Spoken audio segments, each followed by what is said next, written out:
Oh my gosh, guys, it's standing up on its own. Hi, welcome back. I'm Snappy Dragon, you can call me V, and here I am with some belated but very important stitchy business. Corsets and underwear are all important to get the right period silhouette for your historical costumes, but a good petticoat can be the difference between this and this.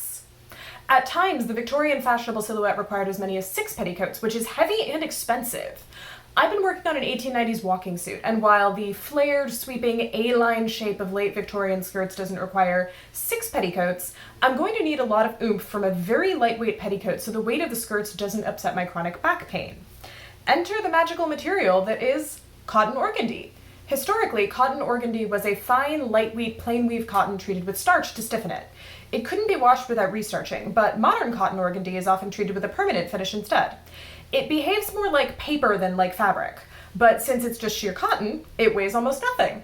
This, my friends, is my new favorite material for adding structure. Let's go get our floof on. I can't be bothered to buy another pattern, so I'm taking my Folkwear 209 walking skirt pattern and marking it off 12 inches shorter than my full length.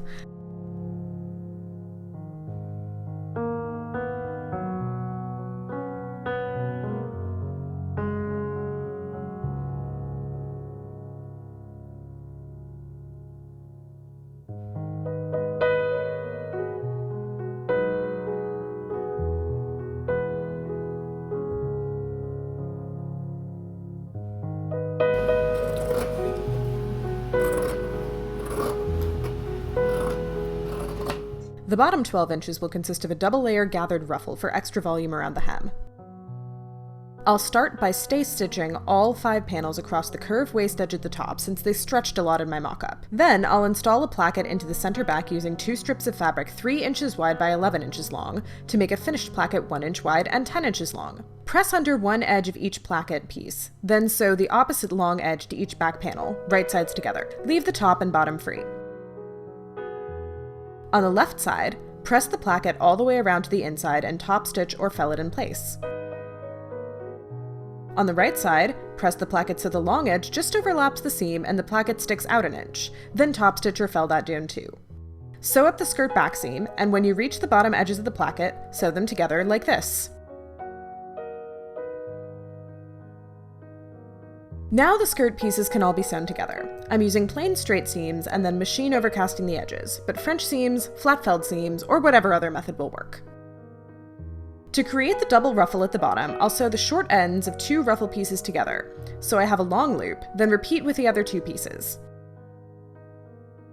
Each loop is hemmed with a rolled hem foot.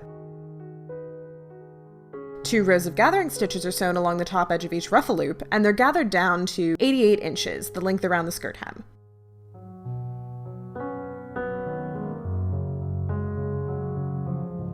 I'm going to sandwich the skirt between the 2 ruffles, like so, with the ruffle hems pointing up and the right sides towards the skirt, then sew through all of the layers at once.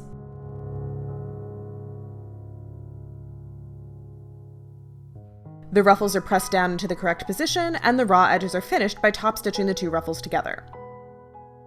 All of this fabric in one seam should act as extra stiffening and help the petticoat with its skirt fluffing duties. The top of each back panel is gathered between the 2 markings. The waistband is a strip of fabric 4 inches wide by the waist measurement, plus 1 inch for the placket, plus another inch for seam allowance. Press the long edges under 1/2 inch, then fold it in half lengthwise with the pressed edges out and sew up the short ends. Turn it right side out and press again. From here, you can either insert the top edge of the skirt into the waistband, sandwiching it between the 2 edges, and top stitch.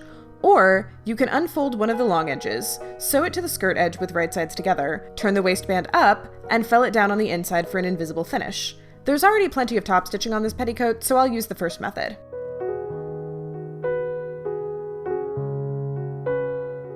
Outerwear skirts usually close with invisible hooks and eyes. This is not outerwear, so I can use buttons and avoid sewing my least favorite closure. I'll put 2 of these little shell buttons on the right side, and 2 buttonholes on the left.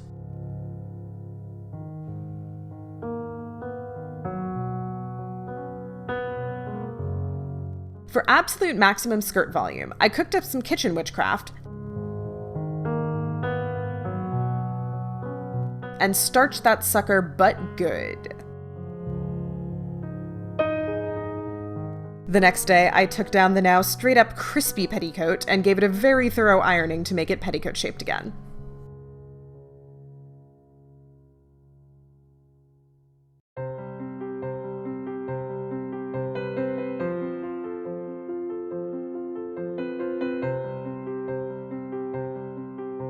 I want to see just how much of a difference this upstanding petticoat makes. On the left, I'm wearing a medium-weight linen walking skirt over a bustle pad, but no petticoats. On the right, I'm wearing the organdy petticoat underneath. The petticoat makes such a difference in the line of the skirt over the bustle pad, as well as the volume around the hem, and how the whole thing moves.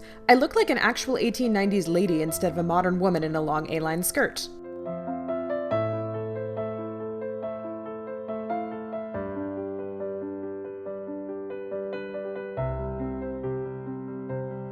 The difference is even more obvious with my as-yet unfinished green wool walking skirt, which drapes very closely on its own, but has amazing volume over the petticoat.